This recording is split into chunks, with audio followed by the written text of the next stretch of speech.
কেউ কথা রাখেনি। ৩৩ বছর কাটল, কেউ কথা রাখেনি।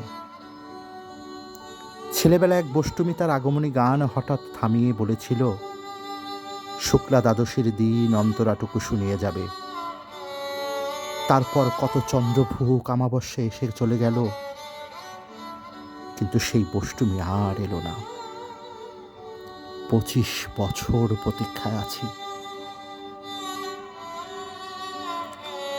মামাবাড়ির মাঝে নাদের আলী বলেছিল, বড় হও দাদা ঠাকুর, তোমাকে আমি ৩ প্রহরের বিল দেখাতে নিয়ে যাব। সেখানে পদ্মফুলের মাথায় সাপ আর ভ্রমর খেলা করে। নাদের আলী, আমি আর কত বড় হব?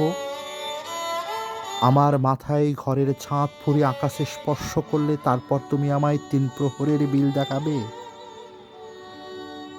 একটাও রয়েল গুলি কিনতে পারিনি কখনো।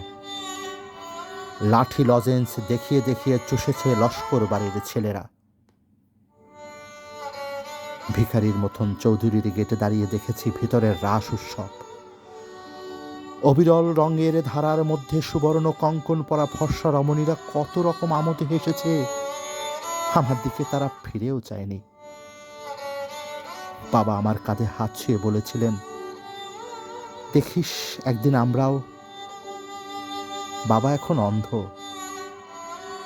আমাদের দেখা হয়নি কিছুই। সেই রয়েলগুলি, সেই লাঠি লজেন্স, সেই রাস উৎসব আমায় কেউ ফিরিয়ে দেবে না। বুকের মধ্যে সুগন্ধি রুমাল রেখে বরুণা বলেছিল, যেদিন আমায় সত্যিকারের ভালোবাসবে সেদিন আমার বুকে এরকম আতরের গন্ধ হবে। ভালোবাসার জন্য আমি হাতের মুঠোয় প্রাণ নিয়েছি। দুরন্ত ষাঁড়ের চোখে বেঁধেছি লাল কাপড়। বিশ্ব সংসার তন্হ তন্হ করে খুঁজে এনেছি ১০৮টি নীল পদ্ম, তবু কথা রাখিনি বরুণা।